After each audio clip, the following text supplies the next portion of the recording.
Well, hello there, everybody. Mr. Conway here. Now, today I'm going to be reading a new story, and this is Philip Pullman's Clockwork or All Wound Up. Now, some of you might already know this, but Philip Pullman is one of my favourite authors. He's also the author of His Dark Materials and also The Firework Maker's Daughter. You'll notice also today I've got a monkey and a fox with me, and I'll explain in a minute what they are for. But I'm just going to read the blurb on the back of this book.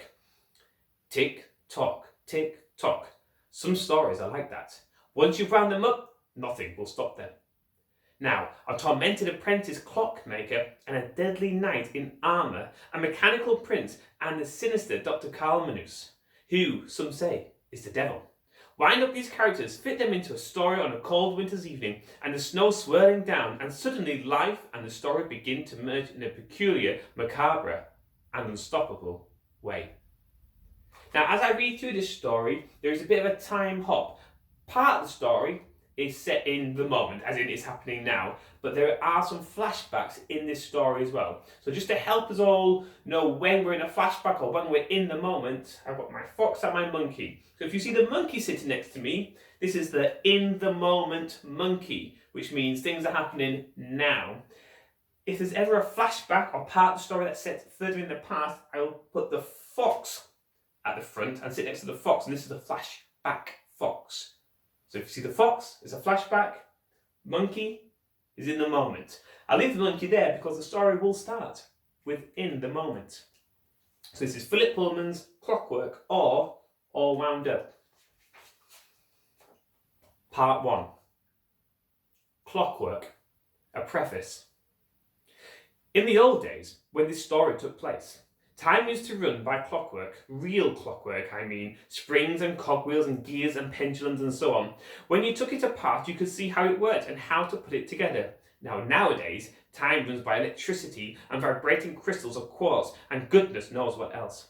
You can even buy a watch that's powered by a solar panel and sets itself several times a day by picking up a radio signal and never runs a second late. Clocks and watches like that might as well work by witchcraft for all the sense I can make out of them. But real clockwork is quite mysterious enough. Take a spring, for instance, like the mainspring of an alarm clock. It's made of tempered steel with an edge that's sharp enough to draw blood. If you play about with it carelessly, it'll spring up and strike at you like a snake and put out your eye. Or take a weight, the kind of iron weight that drives the mighty clocks they have in church towers. If your head were under the weight, and if the weight fell, it would dash out your brains on the floor. But with the help of a few gears and pins and a little balance wheel oscillating to and fro, or a pendulum swinging from side to side, the strength of the spring and the power of the weight are led harmlessly through the clock and drive the hands. And once you've wound up a clock, there's something frightful in the way it keeps on going on its own relentless pace.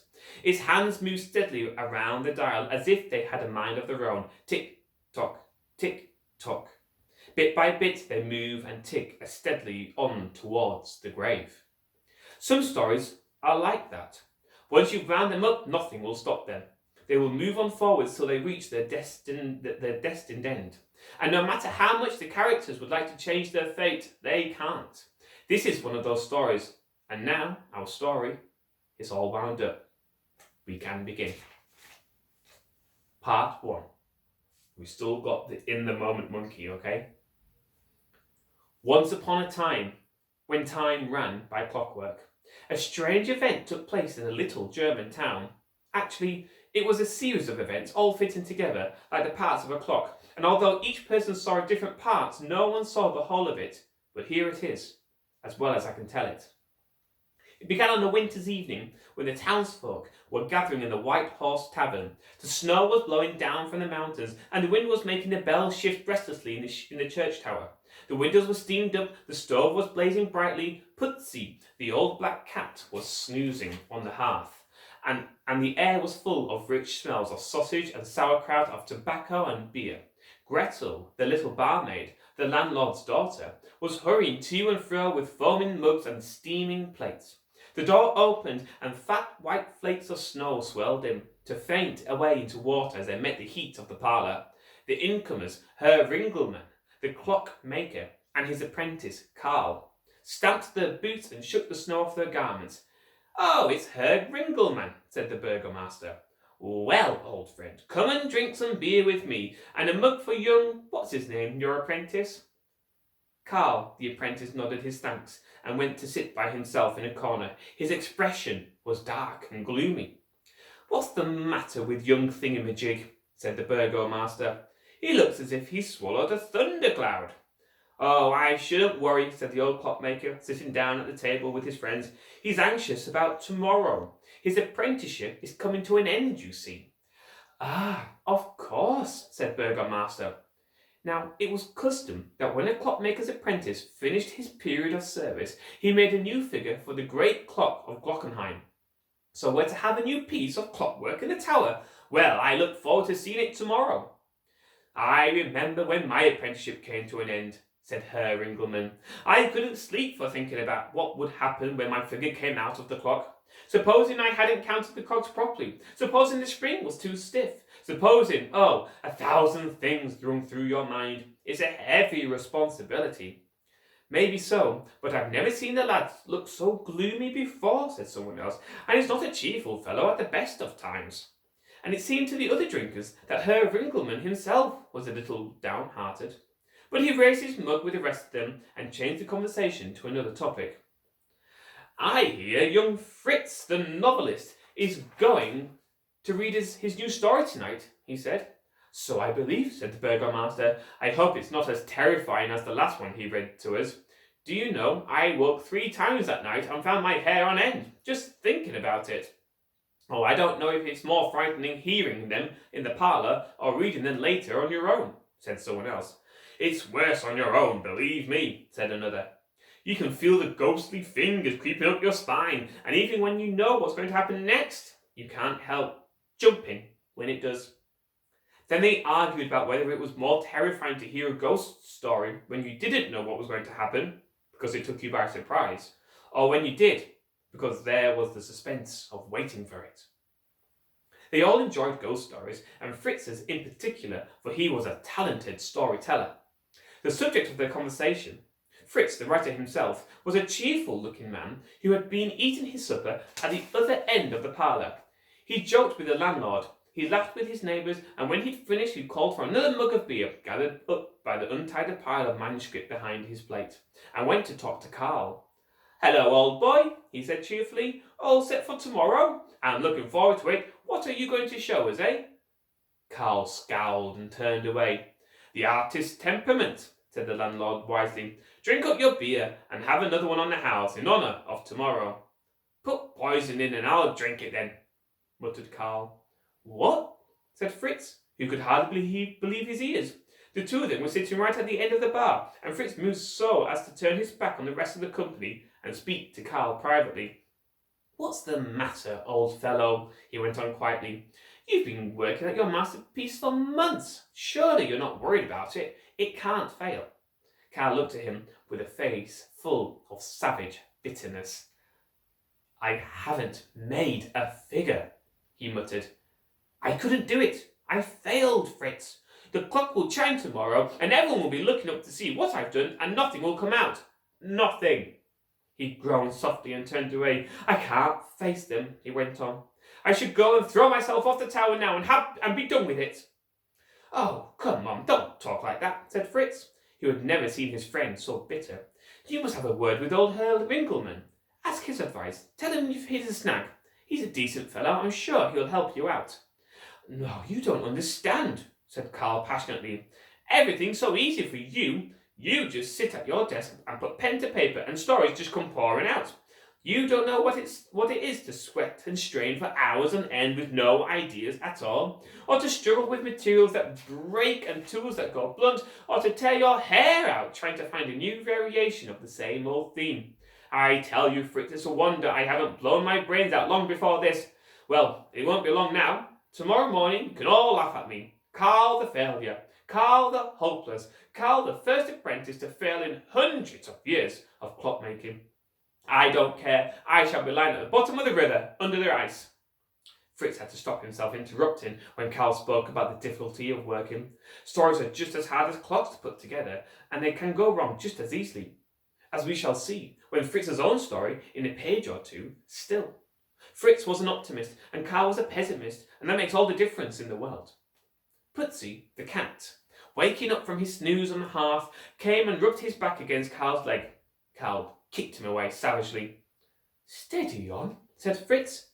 But Karl only scowled. He drank deeply and wiped his mouth with the back of his hand before banging the mug on the counter and calling for more.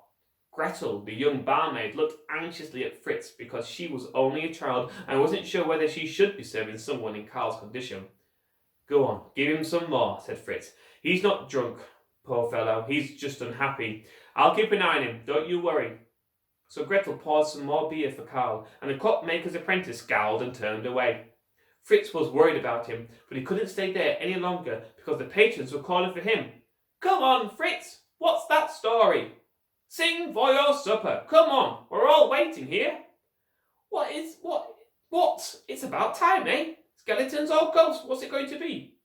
"I hope it's a nice murder." "No, I hear he's got something quite different for us this time, something quite new." "I've got a feeling it's going to be more horrible than anything we could imagine," said old Jonathan, the woodcutter. While the drinkers ordered more mugs of beer to see them through the story and fill their pipes and settle themselves comfortably, Fritz gathered up his manuscript and took his place by the stove. Now, to tell the truth, Fritz was less comfortable himself than he had ever been before at one of these storytelling evenings, because of what Karl had just told him, and because of the theme of his story. Of the start of it, anyway. But after all, it wasn't about Karl, the subject. The subject was actually quite different. There was another private reason for Fritz to be nervous. The fact was, he hadn't actually finished the story. He'd written the start, all right, and it was terrific, but he hadn't been able to think of an ending. He was just going to wind up the story, set it going, and make up the end when he got there. And as I said just now, he was an optimist. "We're already in waiting," said the burgomaster. "I'm looking forward to this story, even if it does make my hair stand on end. What's it called?" "It's called," said Fritz with a nervous glance at Karl. "It's called Clockwork." "Ah, very appropriate," cried old Ringelmann. "Did you hear that, Karl? This is a story in honour of my boy." Karl scowled and looked down at the floor. "Oh, no," said Fritz hastily. "This story isn't about Karl or the clock in the town. No, not at all. It's actually quite different. It just so happens to be called Clockwork." "Well, set it going," said someone. "We're all ready." So Fritz cleared his throat and erased his papers and began to read. Fritz's story. Now, Fritz's story is actually set in the past. So I'm going to get Flashback Fox out to sit next to me. Now, leave Monkey there, in the moment, Monkey. But he will be coming back out again soon. You just take a little rest there, little monkey. Fritz's story. Flashback Fox. I wonder if any of you remember the extraordinary business at the palace a few years ago. They tried to hush it up, but some details came out, and a bizarre mystery it was too. It seems that Prince Otto had taken his young son Florian hunting, together with an old friend of the royal family, Baron Stalgratz. It was the dead of winter, just like now. They set off on a sledge for the hunting lodge up in the mountains, well wrapped up against the cold, and they weren't expected back for a week or so. Well, what should happen but that only 2 nights later, the sentry on duty at the palace gate saw a commotion down the road and heard the whining of horses, whining in panic, making a terrible racket, and it looked as though he couldn't be sure, as if a sledge was being driven towards the palace by a madman. The sentry raised the alarm and called for the lights, and when the sledge got close enough, they could see that it was the royal sledge. The very one the prince had set off on only 2 nights before. It was hurtling up the road behind those terrified horses, and it wasn't going to stop, and the sergeant of the guard gave orders to drag the palace gates open quickly before it crashed. They got them open just in time. The sledge rushed through and then drove round and round the courtyard, for the horses were mad with fear and couldn't stop. The poor beasts were covered with foam and their eyes were rolling, and the sledge would be going round that courtyard still if one of the runners hadn't caught it on a mountain block and turned the whole thing over. Out fell the driver, and out fell a bundle from the back of the sledge. A servant hastened to pick it up and found little Prince Florian wrapped in a fur rug, safe and warm and half asleep. But as for the driver, well, as soon as the sentries came close, they saw who it was. It was none other than Prince Otto himself, stark dead, as cold as ice, with his eyes wide and staring ahead of him, his left hand gripping the reins so tight they had to be cut loose. And this was the strangest part. His right hand was still moving, lashing the whip up and down, up and down, up and down. They covered him up so the princess wouldn't see him, and took little Prince Florian to her to prove he was alive and well, because he was their only child. But what was to be done with Prince Otto? They took his body into the palace and sent for the royal physician, a worthy old man who studied in Heidelberg and Paris and Bologna, and who published a treatise on the location of the soul. He studied geology and hydrology and physiology, but he'd never seen anything like this before. A dead body that wouldn't keep still. Imagine that. Stretched out icy cold on a marble slab with his right arm lashing and lashing and lashing and lashing, with no sign that it would stop, ever. The physician locked the door to keep the servants out, and brought the lamp closer and bent low to look, and then his eye was caught by something in the clumsy arrangement of the clothes. So, avoiding that lashing right arm, he carefully unfastened the cloak and the fur coat and the underjacket and the shirt and laid the prince's chest bare. And there it was, a gash across his breast, just over the heart, crudely sewn up with a dozen stitches. The physician got his scissors and snipped them away, and then he nearly fainted with surprise, because when he opened the wound, there was no heart there. Instead, there was a little piece of clockwork, just a few cogs and springs and a balance wheel attached in subtle ways to the prince's veins, and ticking away merrily in perfect time with the lashing of his arm. Well, you can imagine how the physician crossed himself and took a sip of brandy to calm his nerves. Who wouldn't? Then he carefully cut the attachments and lifted out the clockwork, and as he did so, the arm fell still, just like that. Now, we're going to go back to our modern day monkey, our in the moment monkey, sorry. So we're back to Fritz in the pub, reading the story out loud. Now, as he got to the point in the story, Fritz paused for a sip of beer, and to see how his audience was taking it in. The silence in the inn was profound. Every single customer was sitting so still they might have been dead themselves, except for their wide eyes and expression of tense excitement. He had never had such success. He turned the page and read on. So we're going to go back to our flashback fox. Fritz's story continued. Well, the physician sewed up Prince Otto's wound and let it be known that the prince had died of apoplexy. The servants who carried the body in thought differently. They knew a dead man when they saw one, even if his arm was still moving. At any rate, the official version was that Prince Otto had suffered a contusion of the brain, and that his love for his son had kept him alive just long enough to drive him safely home. He was buried with a good deal of ceremony, and everyone was in mourning for 6 months. As for what happened to the Baron Stelgratz, the other member of the hunting party, well, no one could guess. The whole affair was shrouded in mystery. But the royal physician had an idea.